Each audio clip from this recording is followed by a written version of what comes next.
Hello everyone, मैं अंकित एक बार फिर से आप लोगों के लिए लेकर के हाजिर हूँ डेली करंट अफेयर्स का ये वीडियो। फ्रेंड्स, आज है मंडे का दिन और आज है तारीख है 21। तो आज हम इस वीडियो में डिस्कस करने वाले हैं आपके साथ इंपॉर्टेंट 10 करंट अफेयर्स के क्वेश्चंस के बारे में और उनसे रिलेटेड आपके जो भी इंपॉर्टेंट फैक्ट्स बनते हैं या फिर उनसे आपके जो भी इंपॉर्टेंट और उन्हीं से जुड़े हुए क्वेश्चन बन सकते हैं, उनको भी हम साथ में डिस्कस करते हुए चलेंगे। तो चलिए बिना किसी देरी के साथ स्टार्ट करते हैं आज का ये वीडियो।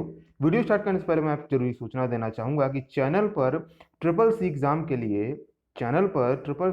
के लिए एक नई सीरीज स्टार्ट कर दी है, जिसका पहला वीडियो ऑलरेडी अपलोड कर दिया गया है। तो जो भी कैंडिडेट ट्रिपल सी का एग्जाम देना चाहते हैं तो वो उस सीरीज को देख सकते हैं। एक सीरीज पहले यानी कि कुछ दिनों पहले भी स्टार्ट की गई थी, जिसके भी लगभग 7 से 8 वीडियो आपको चैनल पर मिल जाएंगे। तो आप सभी वीडियोस को देखिए अगर आपको ट्रिपल सी का एग्जाम देना है और अगर आप एक अच्छी तैयारी करना चाहते हैं। ठीक है, हाँ, तो नई सीरीज स्टार्ट कर दी गई है विद प्रैक्टिकल के साथ। थ्योरी तो आपको बताई ही जाएगी, साथ में प्रैक्टिकल भी करके दिखाया जाएगा, जिससे कि आपको अच्छा नॉलेज प्राप्त हो सके और अपना एग्जाम आप क्लियर कर सकें। तो चलिए, ये हो गई एक सूचना जरूरी। अब बढ़ते हैं वीडियो में आगे की तरफ और देखते हैं पहला क्वेश्चन कौन सा है। वीडियो पसंद आता है तो लाइक और शेयर जरूर से कीजिएगा, ठीक है ना। हाल ही में गोवा मुक्ति दिवस कब मनाया गया? हाल ही में गोवा मुक्ति दिवस कब मनाया गया? तो 19 दिसंबर को गोवा मुक्ति दिवस मनाया गया, या फिर यूं कहें कि प्रत्येक वर्ष गोवा मुक्ति दिवस 19 दिसंबर को मनाया जाता है। क्योंकि आप सभी को पता होना चाहिए कि गोवा में लगभग 400 वर्ष, 450 वर्ष, 450 ईयर्स तक पुर्तगालियों का शासन रहा और 450 वर्ष बाद कब मुक्त हो गया आप गोवा पुर्तगालियों के शासन से? तो 19 दिसंबर 1961 को।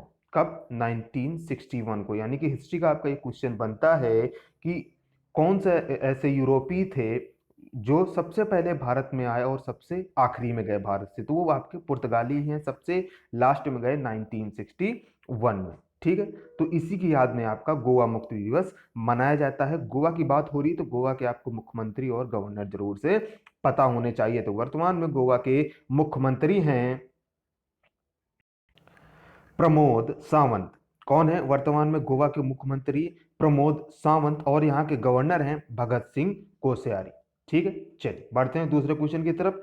हाल ही में किस राज्य सरकार ने फ्लेक्स बोर्ड, बैनर और पोस्टर के उपयोग पर पूरी तरह से प्रतिबंध लगा दिया है? तो यह कदम उठाया है नागालैंड राज्य सरकार ने, यानी कि ऑप्शन ए आपका सही है। क्यों किया है? क्योंकि आप सभी को पता है कि ये जो आपके बैनर, पोस्टर और ये बोर्ड बनते हैं, ये सभी प्लास्टिक के बने होते हैं, उसमें प्लास्टिक का मटेरियल यूज होता है। तो जो एक प्रकार का क्या है आपका गैर बायोडिग्रेडेबल सामग्री है, यानी ये आसानी से नष्ट नहीं होता है। तो इससे क्या है, आपके पर्यावरण को नुकसान होता है। इसलिए नागालैंड सरकार ने कदम उठाया है पर्यावरण को बचाने के लिए।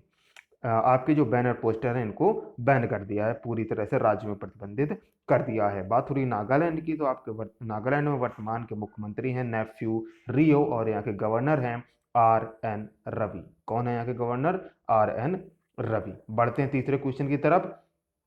हाल ही में होने वाली ग्रेट कंजक्शन घटना का संबंध किससे है? जी हाँ, काफी इंपॉर्टेंट घटना है। 400 वर्षों में ये एक बार होती है घटना, इसलिए काफी इंपॉर्टेंट हो जाती है। तो ग्रेट कंजक्शन घटना का संबंध ग्रहों के पास आने से है। किससे? प्लैनेट्स के समीप आने से या ना पास आने से है।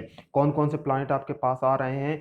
शनि और बृहस्पति, सैटर्न एंड जुपिटर। आपके ये जो दो ग्रह हैं आपके सौरमंडल के, वो क्या है पास आएंगे लगभग 400 वर्षों बाद ऐसा होगा। इसे क्रिसमस स्टार के रूप में भी जाना जाता है, क्योंकि ये क्रिसमस के पास ही आएंगे आपके लगभग 21 दिसंबर को। यानी कि आज का डेट है 21 दिसंबर, आज ये आपकी घटना लगभग होने की उम्मीद है। तो इसे क्रिसमस स्टार के रूप में भी जाना जाता है। और आपको पता होना चाहिए, क्या बात हो रही है ग्रहों की, तो आपको पता होना चाहिए आपके सौरमंडल में कितने ग्रह हैं? टोटल 8 ग्रह हैं, जिनमें से आपके शनि और बृहस्पति भी आपके 2 ग्रह हैं। ठीक है, जल्दी से मैं आपको थोड़ा सा ग्रहों का एक इंट्रो दे देता हूं। जैसे कि आप सूर्य से बढ़ती हुई दूरी पर जाएंगे तो आपको,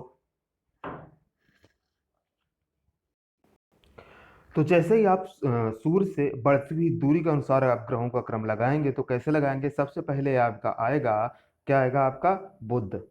सबसे पहले आपका बुध आएगा, फिर आपका शुक्र आएगा, फिर आप जिस ग्रह में रहते हैं वो आएगा, पृथ्वी आएगा, फिर मंगल, बृहस्पति, शनि, अरुण और वरुण। इस प्रकार से आप ग्रहों का ये क्रम होता है, ठीक है ना। बुध, शुक्र, पृथ्वी, मंगल, बृहस्पति, शनि, अरुण और वरुण, ये आपका क्रम होता है बढ़ती हुई दूरी के अनुसार। अगर क्रम के हिसाब से लगाएंगे तो पहले आपका बृहस्पति, फिर शनि, फिर अरुण, फिर वरुण, फिर आपका पृथ्वी, फिर आपका शुक्र, फिर मंगल और फिर शनि, ये सॉरी बुध, ये आपके क्रम होते हैं आकार के अनुसार, ठीक है। तो मैंने आपको दोनों क्रम बता दिए, आपके एग्जाम में अगर पूछा जाए तो आप जरूर से बता दें। अब बात हो रही है यहाँ पर शनि और बृहस्पति की, ठीक है ना। तो आपको पता होना चाहिए कि वर्तमान में जो उपग्रहों की संख्या है, यानी कि जो प्राकृतिक सैटेलाइट की संख्या है, वो किसकी सबसे ज्यादा है? बृहस्पति की नहीं है, शनि की है सबसे ज्यादा। अब हो गए हैं कितने शनि के उपग्रह? 82 उपग्रह हो गए हैं शनि के, और बृहस्पति आपका आ गया है दूसरे नंबर पर। जो शनि का सबसे बड़ा उपग्रह है उसका नाम क्या है? टाइटन है। क्या नाम है उसका? टाइटन है। और बृहस्पति का जो सबसे बड़ा उपग्रह है, या फिर यूं कहें कि हमारे सौरमंडल का सबसे बड़ा उपग्रह है, वो बृहस्पति का है, उसका क्या नाम है? गयानीमीड उसका नाम है, ठीक है। तो ये सभी जानकारी आपको जरूर से पता होनी चाहिए इस क्वेश्चन से रिलेटेड। बढ़ते हैं चौथे क्वेश्चन की तरफ। वीडियो पसंद आ रहा है तो लाइक और शेयर जरूर से करना है, और चैनल को अभी तक सब्सक्राइब नहीं किया तो चैनल को जरूर से सब्सक्राइब करना है। लेते हैं चौथा क्वेश्चन, रैंकिंग से संबंधित है, सूचकांक से। हाल ही में जारी मानव स्वतंत्रता सूचकांक में भारत का स्थान क्या है? जी हाँ, अभी हाल ही में इसको जारी किया गया, तो इसमें भारत का स्थान है 111वां, यानी कि ऑप्शन सी आपका सही होगा।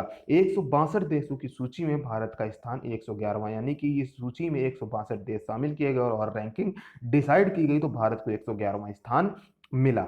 यानी कि पिछली वर्ष की तुलना में देखा जाए तो भारत फिसल करके 111वें स्थान पर आ गया। पिछले वर्ष 2019 में भारत 94 स्थान पर था, 94वें स्थान पर था, ठीक है। इस वर्ष की अगर बात करें फर्स्ट नंबर की, तो न्यूजीलैंड आपका फर्स्ट नंबर पर, सेकंड नंबर पर स्विट्जरलैंड, और थर्ड नंबर पर आपका हांगकांग है मानव स्वतंत्रता सूचकांक में। अगर लास्ट कंट्री की बात करें तो 162 नंबर पर है आपका सीरिया। कौन है आपका? सीरिया है, ठीक है। हाँ, अच्छा, अब हम अपने आसपास पड़ोसियों को देख लें, क्योंकि हमारी रैंकिंग गिर रही है तो क्या फिर हमारे पड़ोसियों की भी रैंकिंग हमसे अच्छी है या खराब है? हमारी पड़ोसियों की रैंकिंग अगर खराब है तो थोड़ा हमें संतुष्टि मिल जाती है ना। हाँ, कि हमारा काम खराब है, अगर हमारे आसपास के लोगों का भी खराब हो रहा है तो हमें थोड़ी क्या उसकी संतुष्टि मिल जाती है। खैर जोक सपाट, हम देख लेते हैं अपने पड़ोसियों की रैंकिंग क्या क्या है। तो चाइना की है वर्तमान में इसमें इस सूचकांक में 129, बांग्लादेश की 139, पाकिस्तान की 140, ठीक है। हाँ, अब इस रिपोर्ट को तैयार कौन करता है? तो इसे अमेरिकी थिंक टैंक कैटो इंस्टीट्यूट और फ्रेजर इंस्टीट्यूट ने कनाडा में इसको प्रकाशित किया था। इसमें किसको किसको शामिल किया जाता है? तो इसमें व्यक्तिगत स्वतंत्रता, आर्थिक स्वतंत्रता और समग्र मानव स्वतंत्रता को देखा जाता है, ठीक है। चल आगे बढ़ते हैं, पांचवा क्वेश्चन लेते हैं। हाल ही में सड़क परिवहन और राजमार्ग मंत्रालय ने मोटर वाहन ईंधन के रूप में किसे अपनाने की घोषणा की है? ठीक है, सड़क परिवहन और राजमार्ग मंत्रालय ने एक नए प्रकार के ईंधन को अपनाने की घोषणा की है। इसका नाम है E20 ईंधन। अच्छा, क्या बला है, क्या है भाई आखिरकार ये E20 ईंधन? तो ये E20 ईंधन गैसोलीन के साथ 20% एथेनॉल का मिश्रण है। यानी किसको किसको मिलाया जाएगा? आपका गैसोलीन के साथ 20% मिक्स किया जाएगा एथेनॉल को। किसे? एथेनॉल को, ठीक है ना। हाँ, तो ये बन जाएगा आपका E20 ईंधन।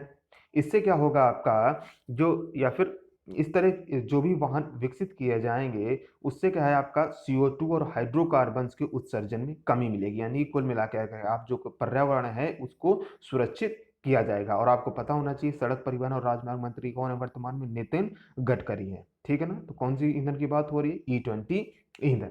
चलिए, वीडियो देखते समय आपको मन में अगर कोई सवाल आता है, आप किसी टॉपिक को डिस्कस करना चाहते हैं, पूछना चाहते हैं, तो आप कमेंट कर सकते हैं, या फिर आप हमें सोशल मीडिया हैंडल्स पर भी जाकर के मैसेज कर सकते हैं, जैसे कि हमारा फेसबुक पेज और इंस्टाग्राम पेज है। जाइए फॉलो करिए और मैसेज करिए, और किसी भी टॉपिक को आप डिस्कस कर सकते हैं। लेते हैं छठा क्वेश्चन। हाल ही में अमेरिका की स्पेस फोर्स को नया नाम क्या दिया गया? जी हाँ, एक अलग प्रकार की स्पेस फोर्स है, इसके बारे में थोड़ा जानेंगे, लेकिन पहले इसको नया नाम देख लेते हैं। तो इसका नया नाम रखा गया है गार्जियंस। क्या रखा गया है? गार्जियंस। ऑप्शन सी आपका सही होगा। ये क्या है जान लेते हैं। तो अमेरिका में लगभग 2 साल पहले इस फोर्स के गठन की घोषणा की गई थी।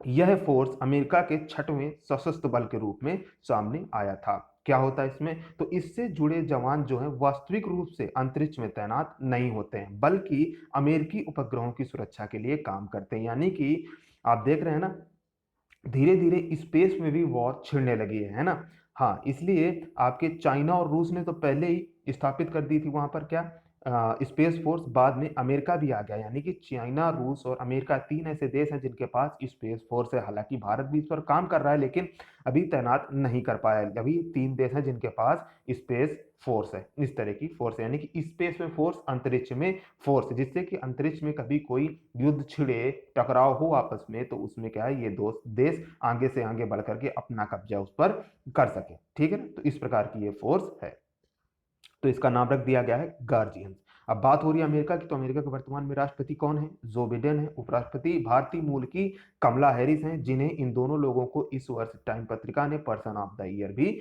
चुना है 2020 का। चलिए लेते हैं सातवां क्वेश्चन। हाल ही में पीएम मोदी ने गुजरात के कच्छ में कितनी महत्वाकांक्षी परियोजनाओं का शिलान्यास किया? तो टोटल 3 परियोजनाओं का शिलान्यास किया गुजरात के कच्छ में। देख लेते हैं कौन कौन सी परियोजनाएं हैं। तो इन परियोजनाओं में दुनिया का सबसे बड़ा नवीकरणीय ऊर्जा पार्क, ठीक है, नंबर 1 हो गया सबसे बड़ा नवीकरणीय ऊर्जा पार्क। दूसरा नंबर समुद्री जल शोधन संयंत्र। तीसरा नंबर दूध प्रसंस्करण डेयरी संयंत्र शामिल है, दुग्ध प्रसंस्करण डेयरी संयंत्र शामिल है। यानी कि 3 ये बड़ी परियोजनाएं हैं। जो आपका समुद्री जल शोधन संयंत्र है, इससे प्रतिदिन 10 करोड़ लीटर, कितना, 10 करोड़ लीटर पानी को संशोधित किया जाएगा, उसका फिल्ट्रेशन का काम किया जाएगा, पीने योग्य बनाया जाएगा। ठीक है ना। बात हो रही है गुजरात की, तो गुजरात की कैपिटल क्या है? फटाफट कमेंट बॉक्स में कमेंट करके बता दीजिए गुजरात की कैपिटल क्या है। वर्तमान मुख्यमंत्री है विजय रूपाणी और गवर्नर कौन है? आचार्य देवव्रत। चलिए आगे बढ़ते हैं 8वें क्वेश्चन की तरफ। पसंद आ रहा है तो फटाफट से लाइक और शेयर दबा देना है, ठीक है ना। हाँ, हाल ही में घोषित young champions of the earth पुरस्कार किस उद्यमी को दिया गया है? जी हाँ, ये भारतीय हैं। तो किस भारतीय उद्यमी को दिया गया है? क्वेश्चन में ही लिखा हुआ है आपका भारतीय उद्यमी। तो यंग चैंपियंस ऑफ द पुरस्कार दिया गया है इस वर्ष विद्युत मोहन जी को। जी हाँ, किससे दिया गया है? विद्युत मोहन जी को। चलिए पुरस्कार के बारे में बात कर लेते हैं थोड़ा सा। तो यह पुरस्कार यूएनईपी के द्वारा दिया जाता है। यानी कि फुल फॉर्म क्या है, इसका मतलब क्या है? यूनाइटेड नेशंस एनवायरनमेंट प्रोग्राम के द्वारा दिया जाता है। इसमें टोटल 7 विजेताओं को चुना गया। कितने लोगों को? 7 विजेताओं, कितने लोगों को चुना गया? 7 विजेताओं को चुना गया, जिसमें से आपके भारत के विद्युत मोहन जी भी हैं। इस पुरस्कार की शुरुआत वर्ष 2017 में की गई थी। कब की गई? वर्ष 2017 में की गई। इसका उद्देश्य 18 से 30 वर्ष की आयु के ऐसे व्यक्तियों को प्रोत्साहित करना है जिनमें सकारात्मक पर्यावरणीय प्रभाव पैदा करने की क्षमता है। क्या है? जिनमें सकारात्मक पर्यावरणीय प्रभाव पैदा करने की क्षमता है। अच्छा, या अब जो हमारे विद्युत मोहन जी हैं, इनको यह पुरस्कार क्यों दिया गया? तो इन्होंने सस्ते और पोर्टेबल बायोमास अपग्रेडिंग उपकरण बनाए हैं। क्या बनाए हैं? इन्होंने सस्ते और पोर्टेबल बायोमास अपग्रेडिंग उपकरण बनाए हैं, और जिनका नाम दिया है टेका 4। क्या नाम दिया है इन्होंने इन उपकरणों का? टेका 4। ठीक है ना। हाँ, जैसे कि मान लीजिए किसानों की जो भूसी है, धान की भूसी, यानी कि जो भी गांव खेत में जो भी बच जाता है, अपशिष्ट बच जाता है, उसको एक क्या है, उसको एक फॉर्म में, उनका अलग फॉर्म बदल देते हैं और पर्यावरण को सुरक्षित करने में हेल्प करते हैं। ठीक है। बात हो रही है यूएनईपी की। फुल फॉर्म मैंने आपको बता दिया, यूनाइटेड नेशन एनवायरनमेंट प्रोग्राम। इसका हेडक्वार्टर है केन्या नैरोबी में, और इसकी स्थापना हुई थी 1972 में।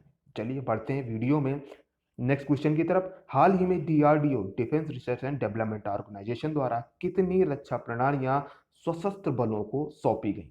कितनी रक्षा प्रणालियां सशस्त्र बलों को सौंपी गई? तो टोटल 3 प्रणालियां सशस्त्र बलों को सौंपी गई। बहुत ही इंपॉर्टेंट प्रणालियां हैं, बहुत ही जरूरी प्रणालियां हैं। ठीक है ना। हमारी जो रक्षा प्रणाली है उसको और मजबूत करेंगी। तो चलिए एक एक के बारे में थोड़ा थोड़ा सा जान लेते हैं। तो ये है पहला नंबर है आपका बॉस। चलिए अब बॉस क्या है, फुल फॉर्म जान लेते हैं। Border surveillance system. Border surveillance system, तो आप नाम से ही पता चल गया कि यानी कि जो बॉर्डर का है उनको निगरानी करने के लिए एक सिस्टम बनाया गया है ना। हाँ, जिससे कि एक सघन निगरानी हो सके, एकदम कड़ी निगरानी हो सके। दूसरा आता है IMSAS। क्या आता है? IMSAS, इसका फुल फॉर्म जान लेते हैं। Indian maritime situational awareness system. Indian maritime situational awareness system, यानी कि इसके भी नाम से क्लियर है कि मैरीटाइम यानी कि नेवी को सिचुएशनल अवेयरनेस सिस्टम है, नेवी को इसको सौंप दिया गया है, नेवी को दिया गया है। तीसरा नंबर जान लेते हैं, तीसरा नंबर क्या है?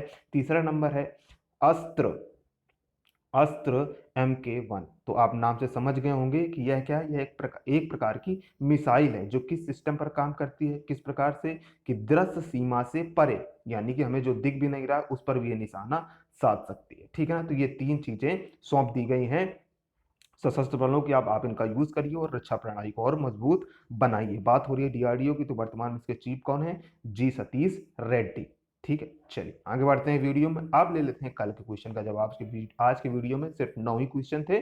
ठीक है, अब ले लेते हैं कल के क्वेश्चन का जवाब। मैंने पूछा था कि हाल ही में जारी मानव विकास सूचकांक में भारत का स्थान क्या है, तो 131वां स्थान है। बहुत से लोगों ने सही जवाब दिया, कांग्रेचुलेशन, आपको बहुत बहुत बधाई। ऐसे ही अपनी तैयारी करते रहिए और ऐसे ही डेली क्वेश्चंस का जवाब देते रहिए। चलिए अब ले लेते हैं आज के क्वेश्चन का जवाब, सॉरी आज का क्वेश्चन ले लेते हैं, क्वेश्चन ऑफ द डे। इसका जवाब आपको कमेंट बॉक्स में कमेंट करके बताना है। हाल ही में उस्ताद इकबाल अहमद खान का निधन हो गया, इनका संबंध किस क्षेत्र से है? 4 ऑप्शन है आपके पास, इनमें से जो भी आपको ऑप्शन करेक्ट लगता है कमेंट बॉक्स में कमेंट करके बता दीजिए। आपको वीडियो कैसा लगा हमें जरूर बताएं। आपके मन में कोई सजेशन है, आपके मन में कोई सुझाव है, आपके मन में कोई डाउट है, तो आप हमारे साथ उसको शेयर कर सकते हैं, आप कमेंट कर सकते हैं, या फिर आप हमें सोशल मीडिया पर मैसेज कर सकते हैं। सोशल मीडिया के हैंडल के सभी लिंक आपको डिस्क्रिप्शन बॉक्स में मिल जाएंगे। वीडियो पसंद आए तो लाइक और शेयर जरूर से करना है। अभी तक चैनल को सब्सक्राइब नहीं किया तो किसका वेट कर रहे हैं? बिल्कुल से फ्री है भाई, इस चैनल को जरूर से सब्सक्राइब कर लें और नोटिफिकेशन बेल को भी प्रेस कर लें, जिससे कि आप करंट अफेयर्स का वीडियो है, GS का वीडियो है, GK का वीडियो है, CCC के वीडियो है, या फिर जॉब नोटिफिकेशन से रिलेटेड भी वीडियो है, उनमें से आप किसी को भी मिस न कर सकें। थैंक्स फॉर वॉचिंग, मिलते हैं नेक्स्ट वीडियो में, तब तक के लिए आप सभी का बहुत बहुत धन्यवाद।